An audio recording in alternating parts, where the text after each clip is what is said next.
मेरे पापा आ गए, मेरे पापा आ गए। पापा आप मेरे लिए क्या लाए हैं पापा?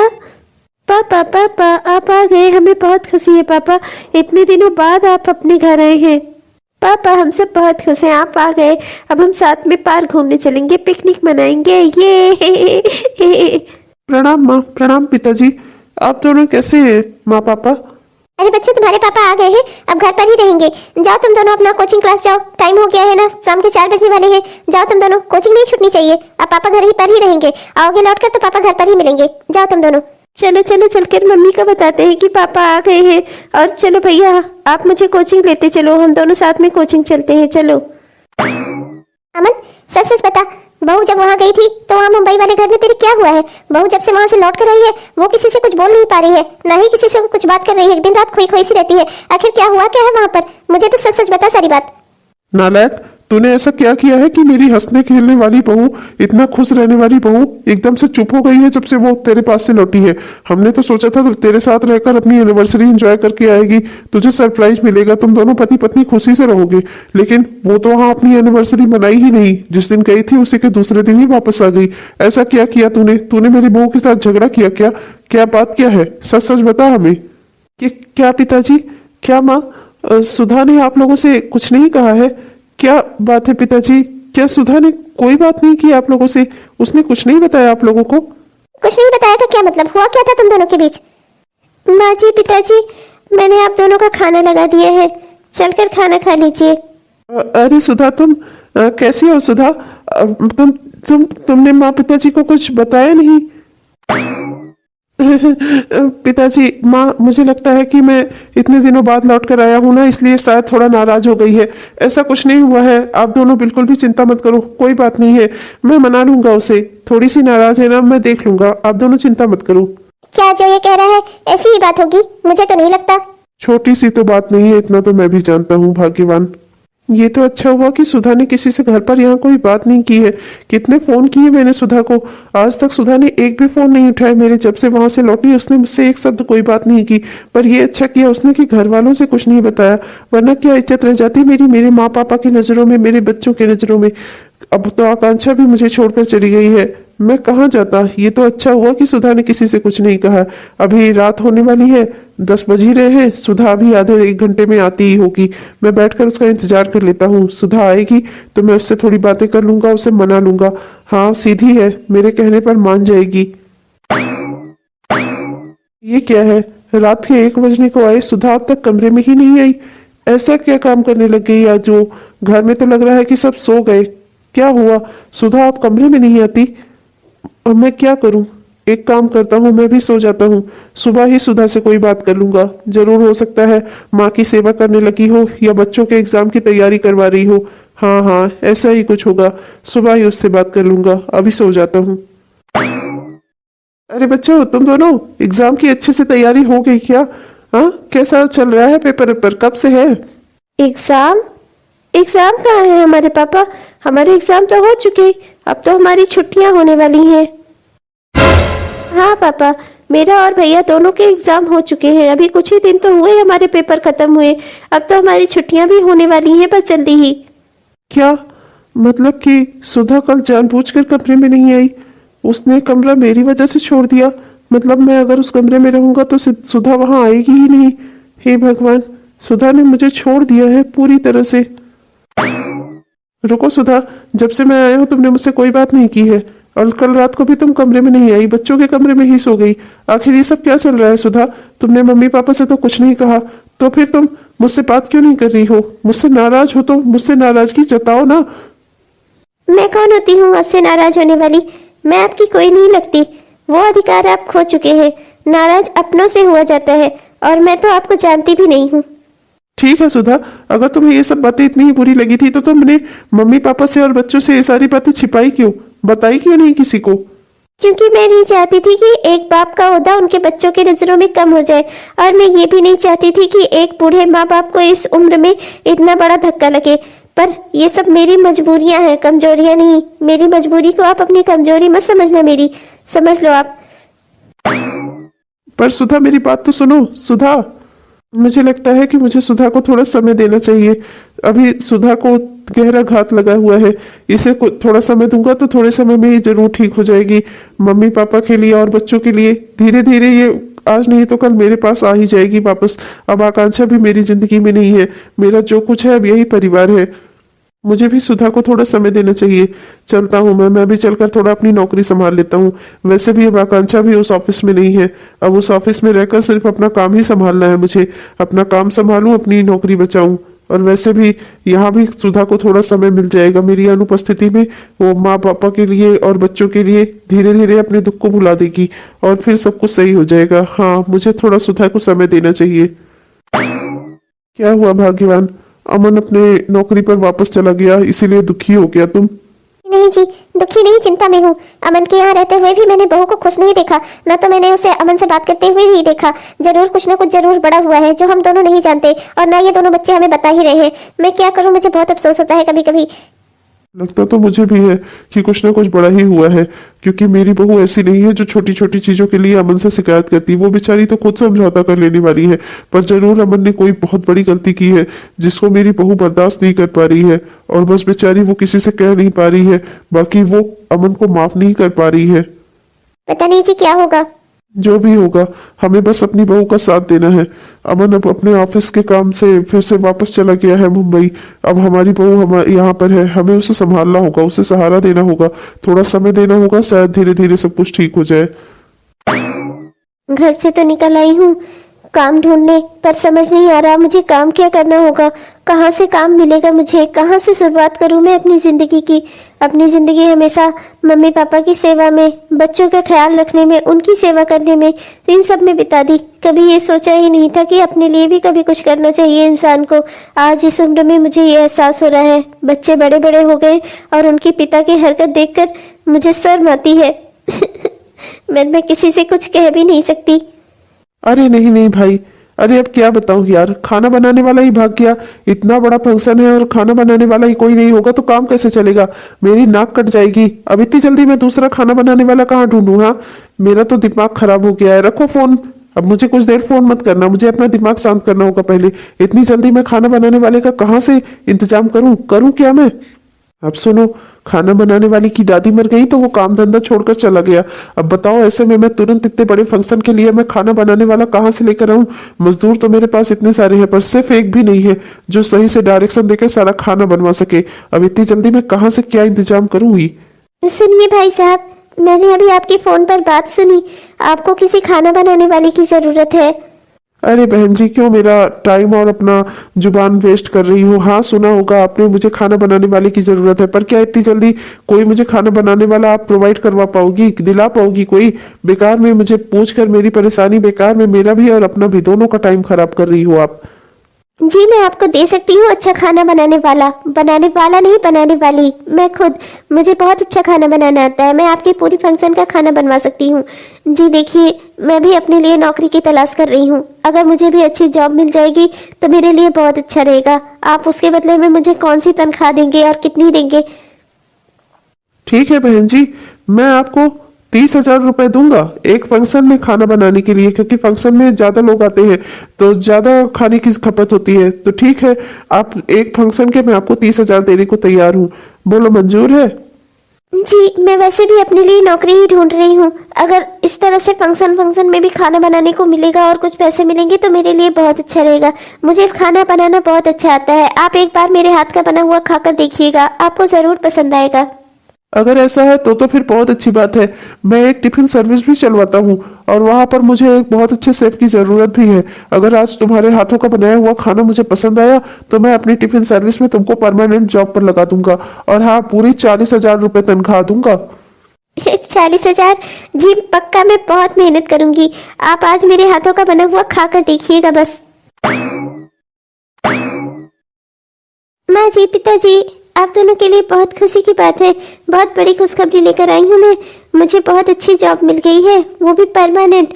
एक बहुत अच्छी टिफिन सर्विस है, वहाँ पर खाना बनाने की जॉब है और तनख्वाह के रूप में 40,000 रुपए महीना मिल रहे हैं मुझे। क्या? ये तो बेहद खुशी की बात है बहू, तुमने तो हमारा दिन बना दिया ऐसी अच्छी खबर सुनाकर। मैं कहता ना था मेरी बहू बहुत काबिल है, जिस भी काम में हाथ डालेगी ना 100% पूरा होगा। और बहू तेरे हाथ का खाना तो वाकई में इतना लजीज होता है ना कि तुझ जैसा खाना तो कोई नहीं बना सकता। हम तो भाई तेरे हाथ का खाना हमें बहुत अच्छा लगता है। हाँ जी, अब पूरी दुनिया खाएगी मेरी बहू का हाथ का खाना। बेटा हम बहुत खुश हैं तुम्हारी तरक्की से। हाँ जाओ बच्चा, फिर अपना जो घर का काम अपना निपटाना हो निपटाओ और जल्दी सो जाना। सुबह तुम्हें जल्दी से अपने काम पर भी तो जाना है, अब तुम्हें अपना खास ख्याल रखना होगा। जाओ जाओ। हाँ हाँ पिताजी, माँ जी आप सही कह रहे हैं। मैं बिल्कुल टाइम से उठकर टाइम से अपने काम पर जाऊंगी, बिल्कुल भी देर नहीं करूंगी। बड़े दिनों बाद इसे इस तरह से खुश देखा है। भगवान मेरी बच्ची की खुशियों में किसी की नजर न लगे। 4 महीने बाद। माँ जी पिताजी, मुझे आप दोनों से बहुत ज़रूरी बात करनी थी। माँ पिताजी, मेरे महीने भर की तनख्वाह से घर भी अच्छे से चल जा रहा है और मुझे एक अच्छा किराए का घर भी मिल रहा है। माँ पिताजी, मैं चाहती हूँ कि अब मैं वहाँ रहूँ अपने बच्चों के साथ। ये घर मुझे काटने को दौड़ता है। मैं यहाँ रहती हूँ, मेरा मानसिक संतुलन ठीक नहीं रहता, मैं यहाँ नहीं रह पाऊँगी। माँ पिताजी, आप दोनों प्लीज़ बुरा मत मानिएगा इस बात का, पर मैं इस घर में अब नहीं रह सकती। और तो क्या बहू तू हमें छोड़ना चाहती है? तू नहीं चाहती कि हम बुढ़ा बुढ़िया तेरे साथ रहे? ठीक है बहू, बेटा तू जहाँ भी रहे खुश रहे, हमें तो यही अच्छा है बस। नहीं पिताजी, मैं आप दोनों को छोड़ना नहीं चाहती। मैं तो हमेशा यही चाहती हूँ कि मेरे माँ पापा हमेशा मेरे साथ रहे। पर माँ पिताजी, मैं अब इस घर में और नहीं रह पाऊंगी। मेरे मन में जो भी है मैं आप दोनों से कह नहीं पाऊंगी और इस घर में मेरा दम घुटता है, मैं यहाँ पर रह भी नहीं पाऊंगी। प्लीज़ माँ पापा, आप मेरी बात को समझने की कोशिश करिएगा प्लीज़। देख बेटा, क्या कहूँ, तुझे अगर ये घर काटने को दौड़ रहा है तो तेरे जाने के बाद तो हमें तो ये घर नोचने को दौड़ेगा। हम बिल्कुल भी यहाँ नहीं रह पाएंगे तेरे बगैर। कैसे हम बुढ़ा बुढ़िया अपना गुजारा करेंगे? खैर कोई बात नहीं, तेरी खुशी के लिए ये भी सही। अगर तू हमें अपने साथ नहीं रखना चाहती, नहीं ले जाना चाहती तो कोई बात नहीं, हम दोनों बुढ़ा बुढ़िया यहीं खाकर मर जाएंगे। वैसे भी हमारी जिंदगी के अब दिन ही कितने बचे हैं। नहीं माँ पापा, ऐसा मत बोलिए। मैं आप लोगों को छोड़ना नहीं चाहती, पर मैं जानती हूँ इस घर से आप लोगों का दिल लगा हुआ है। आप ही दोनों ये घर छोड़कर मेरे साथ एक छोटे से घर में किराए पर क्यों रहेंगे? इसीलिए मैं आप लोगों को नहीं कह रही हूँ, वरना मेरा बहुत मन है कि आप दोनों मेरे साथ ही चले। देख बेटा, मेरे लिए तो भाई परिवार जहाँ पर रहता है, परिवार के लोग जहाँ पर रहते हैं वही घर होता है। अब ये घर इसलिए घर है क्योंकि इस घर में तुम हो, मेरे दोनों पोता पोती हैं, अमन आता जाता रहता है जब तब, और हम दोनों बुढ़ा बुढ़िया यहाँ साथ में हैं, तो हमारे लिए यही घर है। घर बेटा 4 दीवारियों से नहीं बनता, वहाँ रहने वाले लोगों से बनता है। और जब तू ही यहाँ नहीं रहेगी तो कैसा घर, कैसा परिवार, हम दोनों का सिर्फ यहाँ पर दम घुटेगा। लेकिन ठीक है भाई, तुझे तेरी खुशी मुबारक, पर बेटा जिंदगी में कभी खुद को अकेले मत समझना, हमेशा समझना कि तेरे माँ पापा हमेशा तेरे पीछे खड़े हैं। तो अगर आप दोनों को बुरा न लगे माँ पापा, तो क्या आप दोनों मेरे साथ चलना चाहेंगे? अरे बहू, वाकई में तू सच में हमें अपना माँ पापा ही समझती है क्या? तू हमें अपने साथ ले चलना चाहती है बेटा? हाँ माँ, आप दोनों के बगैर तो मैं भी नहीं रह पाऊंगी ना। मैं बस इस घर में नहीं रह पाऊंगी, मैं आप दोनों के साथ ही रहना चाहती हूँ, पर इस घर में नहीं। माँ प्लीज मुझे मेरी बात समझने की कोशिश करना। तब तो फिर तय रहा, अगर मेरी बहू को ये घर अच्छा नहीं लग रहा है तो हम दोनों यहाँ पर नहीं रहेंगे, लेकिन रहेंगे तो हम अपनी बिटिया के साथ ही। अब हमारी बिटिया अगर छोटे से घर में रहेगी किराए पर, तो ये दोनों बूढ़े माँ बाप भी उसके साथ किराए पर रहेंगे घर पर, है ना बेटा? ठीक है बेटा, फिर हम सब पैकिंग कर लेते हैं, निकलते हैं अपनी बहू के साथ। जी पिताजी। क्या कहती हो भाग्यवान, आखिर क्या बात होगी? हमारी बहू इतना दुखी होकर ये घर छोड़ रही है, इस घर में वो दुल्हन बनकर आई, उस घर को छोड़ रही है। हमेशा कहा करती थी कि मैं इस घर में दुल्हन बनकर आई हूँ, माँ जी ने मेरा गृह प्रवेश कराया है, ये घर मैं कभी नहीं छोड़ूंगी, मरते दम तक नहीं छोड़ूंगी, और आज ये घर में उसका दम घुट रहा है। मुझे नहीं पता जी कि बात क्या हुई है, पर बहू अमन का फोन आने पर भी जब बच्चे उससे फोन करवाते हैं ना तो वो बात नहीं करती अमन से। ना ही तो अमन यहाँ जब भी आता है बहू उसके साथ उठती बैठती है, ना ही उससे बोलती है। जरूरी कुछ बड़ी बात है, लेकिन हमारे लिए तो यही खुशी है कि हमारी बहू जहाँ पर रहे हमें वहीं पर रहना है। आखिर बच्ची अगर किसी तकलीफ में है, वो हमें कह नहीं पा रही है, तो हमें भी उसका साथ नहीं छोड़ना चाहिए, हम ही तो उसका सहारा है। हाँ भाग्यवान, कह तो सही रही हो। अरे सुधा, ओ सुधा, पवन, सैला, अरे कोई है क्या घर पे? अरे बच्चों दरवाजा खोलो। अरे अरे भाई साहब, आ गए आप। अरे आपकी तो फिर आपको कई महीने बीत जाते हैं आने में, और आप यहाँ अपनी वाइफ और बच्चों को अब यहाँ क्यों ढूंढ रहे हैं? आपको नहीं पता क्या, उन लोगों ने आपको बताया नहीं क्या वो सब अब यहाँ नहीं रहते, ये घर छोड़कर जा चुके हैं सबके सब। ताला लगा हुआ है यहाँ पर, आपने देखा नहीं ध्यान से? अरे जी जी बहन जी, वो हाँ कह तो रहे थे मम्मी पापा, मैं ही जरा नहीं सुन पाया, समझ नहीं पाया। मैं आई एम सॉरी। जी जी, मैं चलता हूँ। अरे अमन भैया, आपके घर की चाबी तो मेरे घर पर ही रखी हुई है। रुकिए, आप यहीं मैं लाकर ताला खोल देती हूँ, आप आराम से रहिए। आपके बीवी और आपके बच्चे और आपके मम्मी पापा अब यहाँ पर नहीं रहते, वो आपकी पत्नी के साथ उधर जो जीएन रोड है ना, जीएन रोड, उधर जो बड़ा वाला वो अखिल भैया का मकान है ना, वहीं पर किराए पर रहते हैं वो लोग। अब खैर ठीक है, मैं आपको चाबी दे देती हूँ, आप अपना कम से कम बाहर दूर से थके हुए आए हो, थोड़ा आराम ही कर लो, फिर चले जाना अपने परिवार से मिलने। मैं आपको ताले की चाबी लाकर दे देती हूँ। हाँ हाँ बहन, बिल्कुल। क्या सुधा मुझसे इतना नाराज हो गई कि अब वो मेरे साथ कभी नहीं रहेगी? उसने मेरा घर तक छोड़ दिया। हे भगवान, ये मुझसे क्या अनर्थ हो गया। अब जब मुझे इस उम्र में अपने परिवार की सबसे ज्यादा जरूरत है, उसकी सहयोग की जरूरत है, उनके साथ रहने की जरूरत है, तो मेरा परिवार ही मुझसे छूट गया। सुधा और बच्चे सब मुझसे अलग हो गए।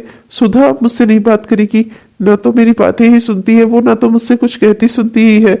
हे भगवान, मैंने सुधा को हमेशा के लिए खो दिया शायद। हाँ, मुझे तो भैया ये घर का आंगन ही अच्छा लगता है। भले ये घर चाहे जितना भी बड़ा हो, पर उसका आंगन अच्छा है। यहाँ धूप में बैठकर आराम से खाओ पियो, कोई दिक्कत नहीं है। बहू तो क्यों चिंता करती है, हमारे लिए घर सही है बेटा, हमें बहुत बड़ा घर नहीं चाहिए। माँ जी, पर आप लोगों के लिए ये घर छोटा ही है ना, आपके लिए कोई बड़ा अच्छा कमरा भी नहीं है, बस जैसे तैसे काम ही चल रहा है। खैर माँ जी रुकिए, मैं अभी यहाँ पर चारपाई डाल देती हूँ, आप और पिताजी आराम से बैठ सकते हैं उस पर। किसका फोन आ रहा है? Hello hello. हाँ हाँ जी बताइए। हाँ, मैं सुधा ही बात कर रही हूँ। अच्छा अच्छा दीदी, पड़ोस वाली दीदी। जी दीदी, हाँ हाँ नहीं दीदी, मैं ठीक हूँ। क्या क्या? हे भगवान। अच्छा दीदी आप फोन रखिए, मैं अभी हॉस्पिटल पहुँचती हूँ। जी दीदी। अरे बहू, क्या हुआ? अचानक से तो रोने क्यों लग गई बेटा? क्या हुआ, क्या बात हो गई? सब ठीक तो है ना? तेरे घर पर तो सब ठीक है ना? क्या हुआ, क्या बात हो गई बेटा? पड़ोस वाली सरला का फोन था, क्या क्या कह रही थी वो? माँ, सरला दीदी का फोन था। सरला दीदी बोल रही थी कि वो 3-4 हफ्तों से घर आए थे, कहीं निकल कर आ जा भी नहीं रहे थे माँ। ऑफिस भी नहीं गए, ठीक से खाया पिया नहीं उन्होंने, और उनकी तबीयत बहुत खराब हो गई। उन्हें चक्कर आए थे और वो गिर गए थे। उन्होंने फिर उन्हें हॉस्पिटल पहुंचाया माँ। माँ, वहाँ पर डॉक्टरों ने कहा है कि अच्छा खाना ना खाने पीने की वजह से इनकी तबीयत खराब हुई है। माँ, हमें हॉस्पिटल चलना होगा। माँ, हमें उन्हें देखने चलना होगा। मैं अभी रिक्शा लेकर आता हूँ, हम सब साथ में चलते हैं। बहू तो चिंता मत कर, वो ठीक ही होगा, नालायक को कुछ नहीं होगा, तो बिल्कुल चिंता मत कर बहू। हाँ बेटा, तू चिंता मत कर, वो नालायक है ही ऐसे, अपने ही खाने पीने का ध्यान नहीं रख पाया वो। तो चिंता मत कर, हम तो सब अभी तेरे साथ हैं, हम सब अभी हॉस्पिटल चलेंगे। अरे ठीक हो जाएगा वो। लीजिए, खाना खा लीजिए, इसमें सारे खाना हेल्दी है और सब कुछ आपके मन का है। बहू, इसके खाने पीने का ख्याल रखो बेटा।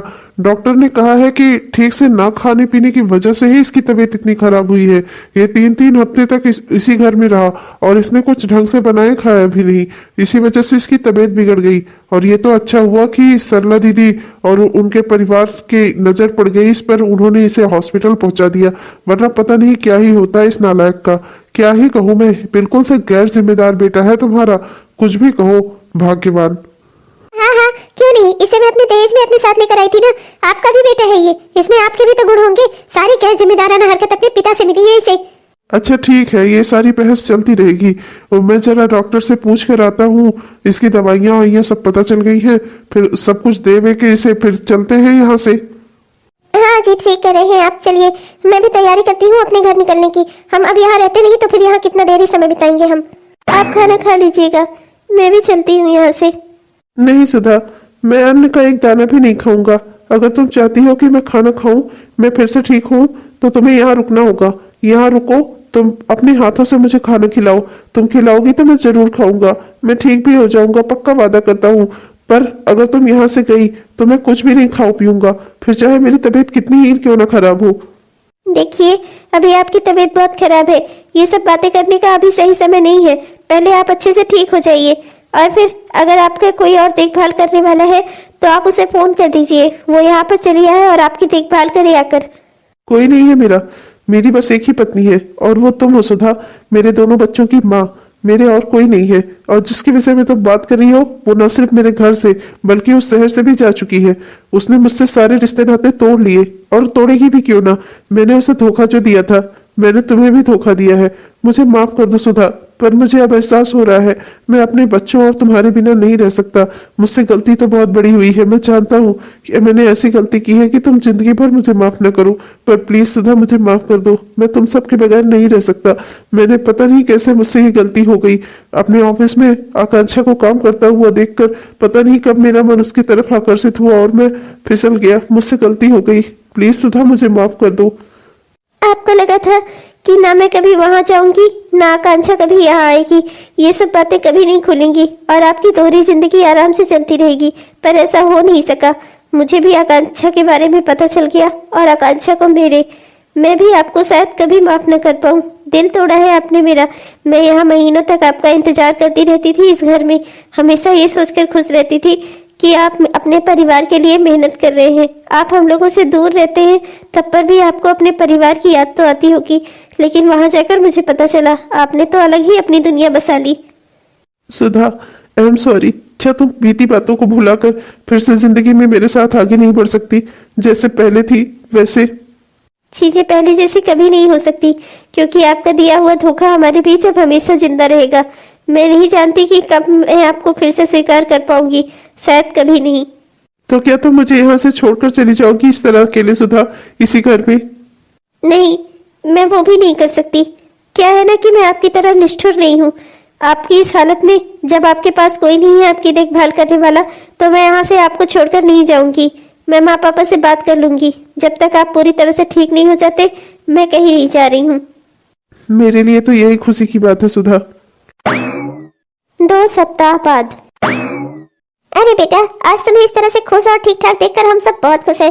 मेरे बच्चे तो एकदम बीमारी में झेल गया, कितना दुबला पतला हो गया तू। ये तो मेरी बहू की सेवा का फल है कि जो तू फिर से ठीक ठाक हो गया, वरना इतनी जल्दी तेरा रिकवर होना बहुत मुश्किल हो गया था। डॉक्टर ने बताया था कि बहुत खून की कमी हो गई है, ब्लड प्रेशर लो चला गया था, पता नहीं क्या क्या हो गया था। ये तो अच्छा है कि मेरी बहू ने इतनी सेवा कर दी तेरी, इतने दिन रुक कर यहाँ इस घर में, जिस घर में मेरी बहू का दम घुटता था, उसी घर में रहकर उसने तेरी सेवा कर दी और उसकी वजह से तू जल्दी ठीक हो गया। हाँ बेटा, अपना काम पे जाने के बावजूद तेरी भी देखभाल करना, बहू ने ये सब बहुत मुश्किल से मैनेज किया। मेरी बच्ची बहुत अच्छी है। हाँ माँ पापा, मैंने जरूर पिछले जन्म में कोई अच्छे कर्म किए रहे होंगे, जिसकी वजह से इस जन्म में मुझे सुधा जैसी पत्नी मिली है। माँ जी, पिताजी, मैं भी आप लोगों से कुछ कहना चाहती हूँ। देखिए माँ पिताजी, मैं यहाँ इतने दिनों तक सिर्फ इसलिए रुकी रही जिससे इनकी अच्छे से देखभाल हो जाए, क्योंकि मेरे अलावा कोई और इनकी देखभाल करने वाला नहीं था और मेरे साथ ही आप लोग भी यहाँ से चले जा रहे थे, इसलिए मैं यहाँ रुकी कि ये ठीक हो जाए। अब ये पूरी तरह से ठीक हो गए हैं। माँ पिताजी, अब मैं अपने घर जाना चाहूंगी। ठीक है बहू। नहीं सुधा, प्लीज सुधा, प्लीज मुझे छोड़कर मत जाओ सुधा। मेरे साथ ऐसा मत करो सुधा, मुझसे बहुत बड़ी गलती हो गई सुधा। मैं मानता हूँ अपनी भूल, स्वीकार करता हूँ मैंने बहुत बड़ी गलती की है सुधा, लेकिन प्लीज तुम मुझे छोड़कर ना जाओ। तुम चली गई ना, मैं फिर से मर जाऊंगा सुधा तुम्हारे बिना। प्लीज सुधा मुझे छोड़कर मत जाओ। मेरे बच्चों की माँ हो तुम, तुमसे मेरा परिवार है, मेरे माँ बाप है। प्लीज सुधा मुझे छोड़कर मत जाओ, मैं अकेले नहीं रह पाऊंगा। ये आप क्या कर रहे हैं? मैंने आपसे पहले ही कहा था, मैं यहाँ सिर्फ तब तक हूँ जब तक आपकी तबीयत ठीक नहीं हो जाती। मैं यहाँ सिर्फ आपकी देखभाल करने के लिए थी। भगवान की कृपा से आप पूरी तरह से स्वस्थ हैं। अब मुझे जाने दीजिए, मैं आपके साथ नहीं रह सकती और इस घर में बिल्कुल भी नहीं। क्या बात कर रही हो सुधा?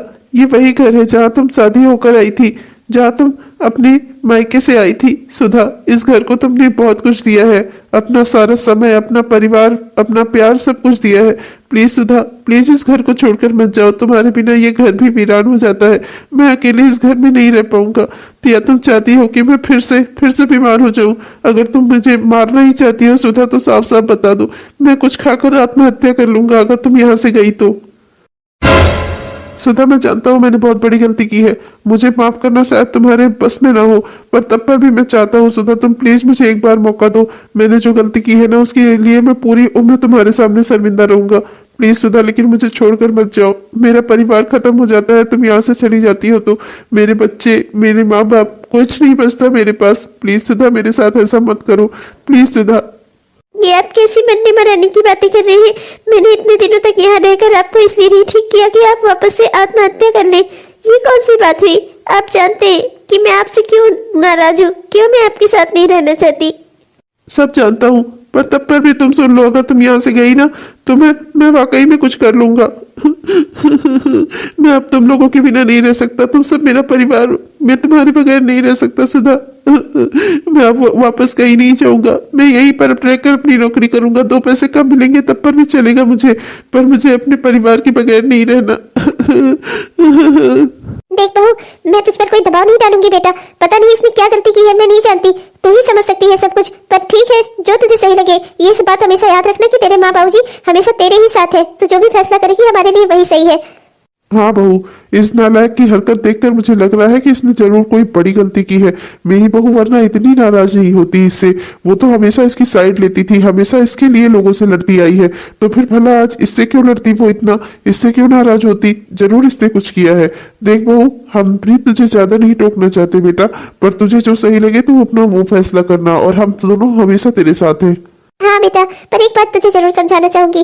परिवार में, रिश्ते नातों में कभी कभार कुछ ना कुछ बड़ी गलतियां कोई ना कोई कर देता है, और फिर रिश्ते तभी संभलते हैं जब दोनों साइड के लोग समझदार होते हैं। एक दूसरे को माफ करके जिंदगी में आगे बढ़ना, यही सबसे अच्छी बात होती है।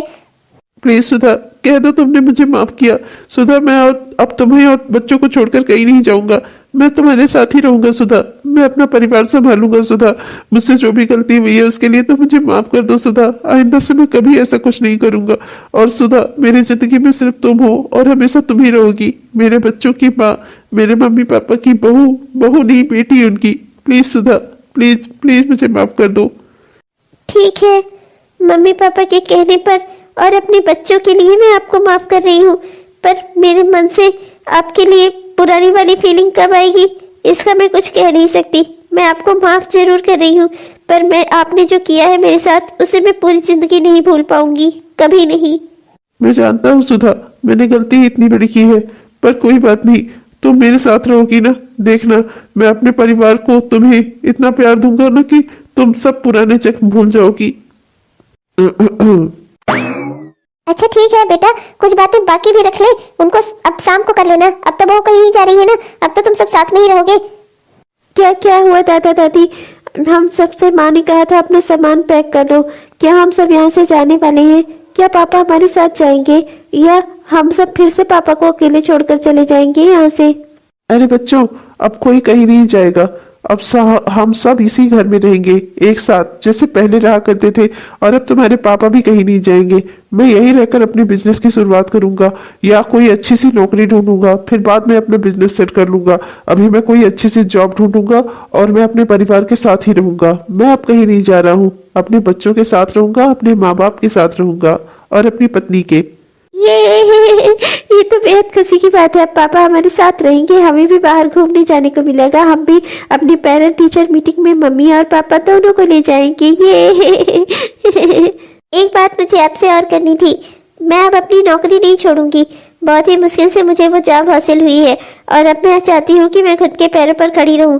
जिंदगी में मैंने बहुत बुरे बुरे दिन भी देख लिए हैं और अब मैं चाहती हूँ कि मैं अपने पैरों पर खड़ी रहूं। मुझे किसी का सहारा नहीं चाहिए अब। बिल्कुल सुधा, तुम बिल्कुल अपनी जॉब कर सकती हो। मुझे कोई एतराज नहीं है। मुझे बस इस बात से संतोष है कि तुम इस घर में हो, मेरे साथ हो, और देखना धीरे धीरे मैं सब ठीक कर दूंगा। हेलो दोस्तों, आप सबको मेरा प्यार भरा नमस्कार। कैसे हैं आप सब? उम्मीद तो करती हूँ कि बहुत ही बढ़िया होंगे। आपने हमारा यह वीडियो पूरा देखा, इसके लिए आपका बहुत बहुत धन्यवाद।